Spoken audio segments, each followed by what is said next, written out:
तुम जिसे विवाह कहते हो, मैं उसे आत्महत्या कहता हूं। एक जीते जागते व्यक्ति का एक संस्था बन जाना, एक पति बन जाना, एक पत्नी बन जाना, ये जीवन नहीं है, ये जीवन का अभिनय है। क्या तुमने कभी दूल्हे को घोड़ी पर बैठे हुए गौर से देखा है?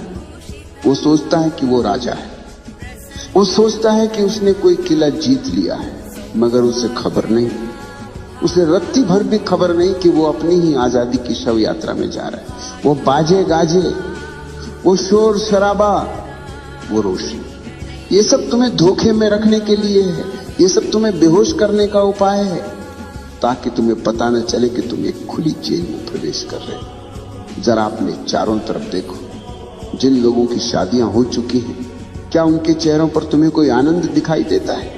क्या उनकी आंखों में तुम्हें वो चमक दिखाई देती है जो किसी प्रेमी की आंखों में होती? नहीं, वहां सिर्फ थकान है, एक ऊब है, एक बासीपन है। वे एक दूसरे को प्रेम नहीं कर रहे, वे एक दूसरे को ढो रहे हैं, जैसे कोई पुरानी लाश को कंधे पर लाद कर चल रहा हो। और मजे की बात यह है कि वे मुस्कुराने का नाटक भी कर रहे हैं। तुम मुझसे पूछते हो कि शादियां असफल क्यों हो जाती?